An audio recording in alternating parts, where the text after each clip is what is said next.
नमस्ते sir. Ethics class में आज हम लोग की मैम पढ़ा रही थी कि मॉरल डिलेमा क्या होता है। जैसे कोई दवाई बनाना है, वो तो किसी पे टेस्ट करना पड़ेगा, अगर जानवर पे नहीं करेंगे तो किसके ऊपर करेंगे। ये जो नए नए पायलट आते हैं, इनको सिखाया कैसे जाता होगा? सूरज जैसे जैसे ठंडा पड़ेगा तो पृथ्वी का क्या होगा?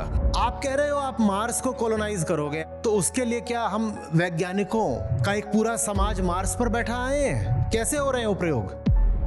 एक और हम कह रहे हैं कि एआई सेंटिएंट हुई जा रही है, सुपर इंटेलिजेंस आएगी, और दूसरी ओर हम कह रहे हैं अरे चूहा लाओ चूहा, तभी तो पता चलेगा कि दवाई काम करेगी कि नहीं। 90% परीक्षण जो जानवरों पर अब होते हैं दवाइयों के लिए, वो बिल्कुल गैर जरूरी है। जानवर की जान जाती है तो जाए, इससे इंसान की जान तो बचेगी ना। जानवर इतनी आसानी से उपलब्ध है तो क्यों फिर रिसर्च करके सिमुलेशन मॉडल्स बनाएं और तकलीफ लें? सीधे जानवर पर ही कर दो ना। उसने आपको एक डिलेमा दिया, एक चॉइस दी है। क्या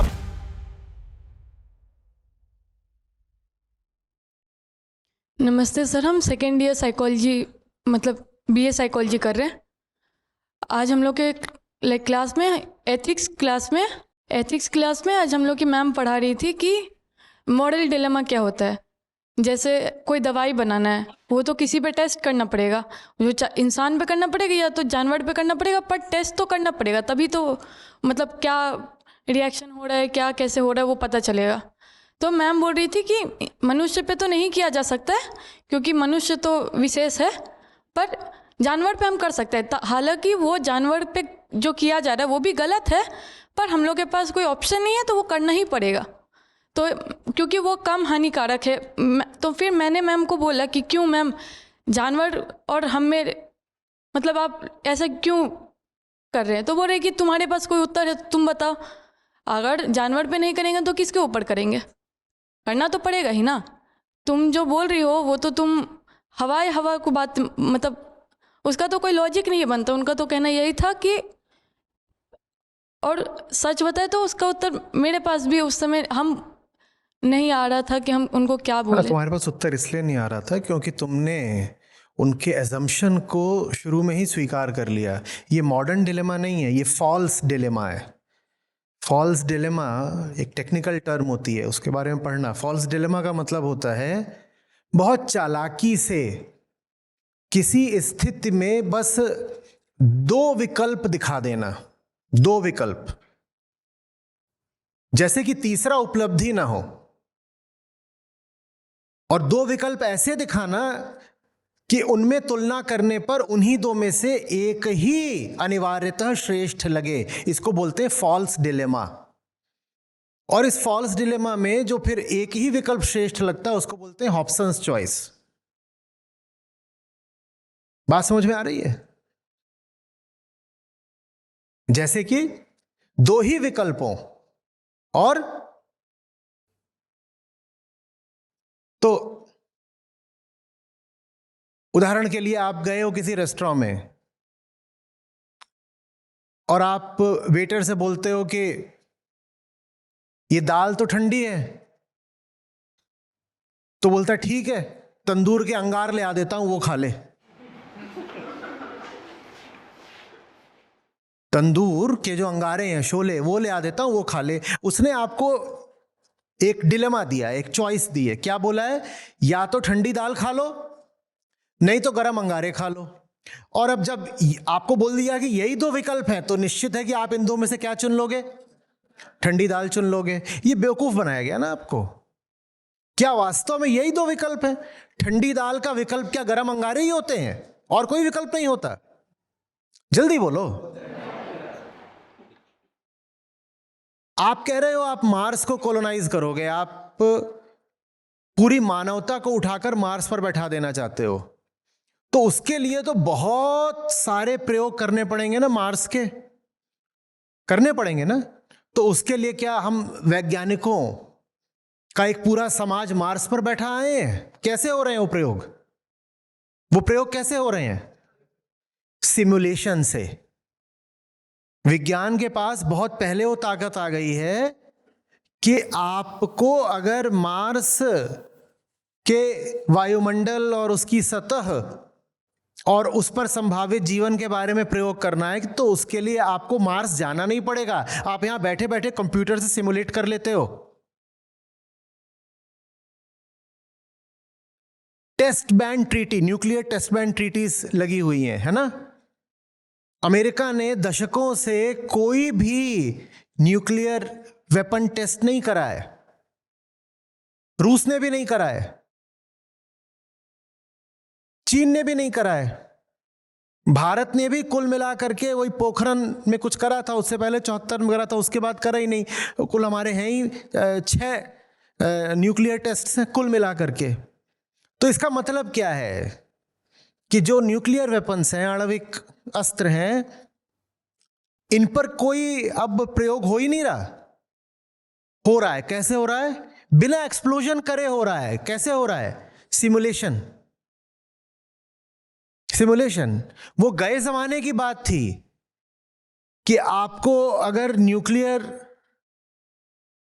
वेपनरी टेस्ट करनी है तो सचमुच न्यूक्लियर एक्सप्लोजन करना पड़ेगा।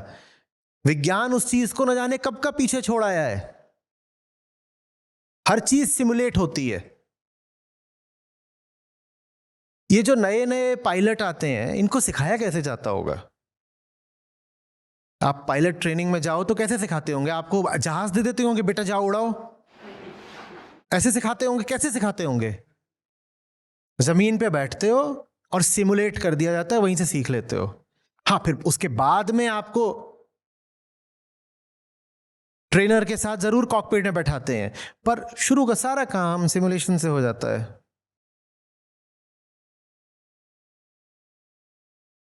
दवाइयों का जानवरों के ऊपर परीक्षण करना लगभग गैर जरूरी हो चुका है। वो सारा काम कंप्यूटर स्क्रीन पर हो जाएगा। पर क्यों नहीं हो रहा? क्योंकि जानवर की जान सस्ती मानी जा रही है। इतनी सस्ती कि सिमुलेशन पर भी रिसर्च क्यों की जाए। बस ये बात है, और कोई बात नहीं है। जानवर पर दवाई के लिए कोई भी परीक्षण करना, या 90% परीक्षण जो जानवरों पर अब होते हैं दवाइयों के लिए, वो बिल्कुल गैर जरूरी है। वो सारा काम लैब में हो सकता है। उसके लिए किसी जानवर को उतना दर्द देने की जरूरत नहीं है। लेकिन हम कहते हैं जानवर इतनी आसानी से उपलब्ध है, तो क्यों फिर रिसर्च करके सिमुलेशन मॉडल्स बनाएं और तकलीफ लें? सीधे जानवर पर ही कर दो ना। कई जानवरों को तो बोलते ही हैं लैब एनिमल्स हैं साहब। ये मेढक को बोल देंगे, खरगोश को बोल देंगे, गिनी पिग को बोल देंगे। क्या बोलेंगे? क्या है ये? लैब एनिमल्स है। जब उनका तुमने नाम ही लैब एनिमल्स रख दिया, तो तुम किसी भी तरह का सिमुलेशन अब विकसित क्यों करोगे? कहोगे क्या कंप्यूटर की स्क्रीन पर क्या करना है? सीधे खरगोश पे ही करके देख लो ना। जब खरगोश उपलब्ध है तो कंप्यूटर पे क्यों करें? असली चीज पे करके देख लेते हैं। अरे जब असली चीज पे करना है तो इंसान भी करके देख लो, क्योंकि दवाई तो इंसान के लिए बन रही है, असली चीज तो वही है। बात आ रही है समझ में? ये सब कुछ नहीं है, मक्कारी है, चर्बी चढ़ी हुई है इंसान को। जानवर अपनी रक्षा नहीं कर सकता तो उसके साथ जो बदसलूकी करनी है कर लो।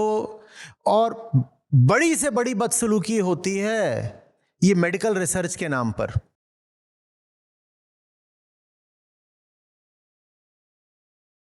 और उसको जायज ठहरा दिया जाता है ये बोल करके कि देखो जानवर की जान जाती है तो जायज से इंसान की जान तो बचेगी ना। False dilemma. जैसे कि जानवर की जान और इंसान की जान, यही दो विकल्प हैं। और जैसे ये रख दिया जाएगा कि बताओ ज्यादा बड़ी क्या है, जानवर की जान या इंसान की जान, तो आप कहोगे इंसान की जान, तो फिर जानवर को मार देते हैं। ये लगभग वैसा ही फॉल्स डिलेमा है कि या तो मांस खाओ नहीं तो प्रोटीन डिफिशियंसी हो जाएगी। आपके सामने विकल्प रख दिया जाता है कि देखो दो ही तुम्हारे सामने ऑप्शन है, या तो मांस खाओ नहीं तो प्रोटीन डेफिशिएंट हो जाओ। और जैसे ही ये डिलेमा रखा जाएगा वैसे ही आप क्या चुन लोगे? मांस खाना। क्योंकि आपसे कहा गया है कि मांस नहीं खाया तो डेफिनेटली प्रोटीन डेफिशिएंट हो जाओगे। यही है, इन्हीं दो में से चुनना। आपको बताया ही नहीं जा रहा कि तीसरा विकल्प मौजूद है। कि प्रोटीन का और जितनी बाकी चीजें कही जाती हैं उनका मांस से कोई अनिवार्य रिश्ता बिल्कुल नहीं है, एकदम नहीं है। प्रोटीन से मसल बनती है ना, मसल, यही तो होता है। और भी बहुत चीजें, पर ज्यादातर लोग तो मसल मांस के लिए प्रोटीन। तो घोड़े की मसल्स देखी है, मांस खाता है वो। हाथी की और गैंडे की देखी है, वो मांस खाते हैं। तो प्रोटीन कहां से पाते हैं? उनका अपना शरीर बनाता है। उनको भी प्रोटीन कहां से मिलता है? पौधों से ही मिलता है। घोड़े की इतनी मसल है, उसे प्रोटीन कहां से मिलता है? खुद प्रोटीन बनाता है क्या अपनी बॉडी में? नहीं, उसे भी यही सब जो खाता है उसी से मिलता है प्रोटीन। घोड़े को मिल सकता है तो आपको भी मिल सकता है, पर आपके सामने एक फॉल्स डिलेमा रख दिया जाएगा। वही जैसे डॉक्टर्स कई बार माओ के सामने रख देते हैं कि या तो बेबी अनहेल्दी हो जाएगा, नहीं तो उसको चिकन सूप दो। अब जब ऐसे रख दोगे तो मां चिकन सूप ही चुन लेगी, क्योंकि आपको कह दिया गया है कि विकल्प ये है कि बच्चा बीमार रहेगा, कमजोर रहेगा। नहीं चाहते बच्चा कमजोर रहे तो उसको चिकन सूप पिलाओ। ये झूठ बोला जा रहा है ना, कितनी ये कुटिलता का वक्तव्य है, या फिर नादानी का।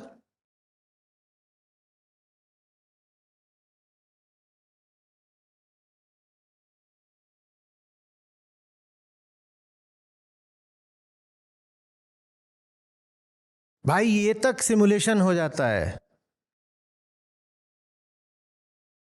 कि सूरज जैसे जैसे ठंडा पड़ेगा तो पृथ्वी का क्या होगा। आप ये तक बता देते हो हेवी एक्यूरेसी के साथ, और ये काम आज से करोड़ों साल बाद होने वाला है, पर हम आज बैठ करके उस पूरी चीज को सिमुलेट कर लेते हैं कि ऐसे ऐसे घटेगी वो घटना। विज्ञान वहां तक पहुंच चुका है, और हम बात कर रहे हैं कि जब तक हम मेंढक और मछली और खरगोश और चूहा इन पर एक्सपेरिमेंट नहीं करेंगे तो दवाई का परिणाम कैसे पता चलेगा? ये कैसी ये आदिम सोच है। एक और हम कह रहे हैं कि एआई सेंटिएंट हुई जा रही है, सुपर इंटेलिजेंस आएगी, और दूसरी ओर हम कह रहे हैं अरे चूहा लाओ चूहा, तभी तो पता चलेगा कि दवाई काम करेगी कि नहीं। अब ये सुपर इंटेलिजेंस और चूहा ये इकट्ठे कैसे चल रहे हैं ये तो बता दो। आप लोग खुद जाकर के या तो किसी विशेषज्ञ से बात करिएगा, नहीं तो साधारण आप रिसर्च पेपर पढ़ लीजिए या गूगल ही कर लीजिए कि कितने % जो एनिमल एक्सपेरिमेंट्स हैं वो बिल्कुल गैर जरूरी हैं, ऑप्शनल हैं, चाहते तो जानवर पर नहीं करते। कई बार सस्ता पड़ता है जानवर पर एक्सपेरिमेंट करना। अरे सस्ता पड़ता है तो खर्च करो ना पैसा। सस्ता भी सिर्फ इसलिए पड़ता है क्योंकि उसकी जिंदगी की सही कीमत लगाई नहीं है, और जितने एनवायरमेंटल इफेक्ट्स हैं इस तरह की टेस्टिंग के,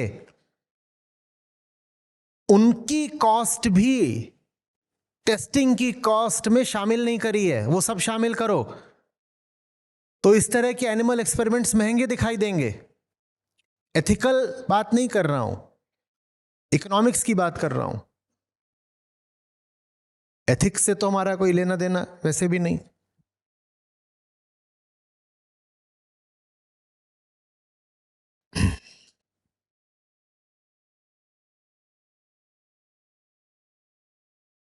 बात आ रही है ना समझ में? ये वैसा ही है लगभग कि जैसे घर में कोई हो जिसकी जान की कोई कीमत ना हो। घर में कोई है जिसकी जान की कोई कीमत ही नहीं है, तो उसको बुलाया, खाना बन रहा था, उसको बुलाया, इधर आ तू। वो आ गई, बोली हमें लगता है इसमें आज 2-4 छिपकली गिर गई हैं, खाना जहरीला तो नहीं, जरा खा के बता। यही तरीका है पता करने का कि खाना जहरीला है कि नहीं। बात ये नहीं है, बात ये है कि उसकी जान की कोई कीमत नहीं है। तो कह रही हो इधर आ, इधर आ, खाना जहरीला है कि नहीं, तू खा के बता। बोलिए।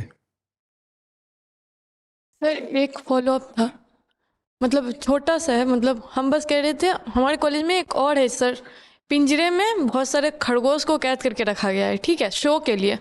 वहाँ पे कैफेटेरिया है, कैफेटेरिया के बगल में इतना बड़ा सा एक पिंजरा लगा दिया है, वहाँ पे 10 खरगोश को, वो लोग वहीं पे रहते हैं, वहीं पे उन लोग, हम देख रहे हैं दिन प्रतिदिन वो लोग ये बीमार हो गैर रहे कानूनी हैं। भी हो सकता है, ये गैर कानूनी भी हो सकता है। ये ऐसा काम है जिस पर मुकदमा हो जाए, जेल हो जाए। खरगोशों को इस तरह रखना, वाइल्ड लाइफ को ऐसे कैद करके रखना, ये संज्ञेय अपराध हो सकता है। डिटेल्स मुझे इसके मालूम नहीं है, लेकिन अगर आप किसी काबिल वकील से पूछोगे तो कुछ और भी बात पता चल सकती है। तो जिन्होंने बंद करके रखा हुआ है उनको समझा दीजिए, थोड़ा चेतावनी दे दीजिए कि ये नहीं कर सकते आप, ये गैर कानूनी है।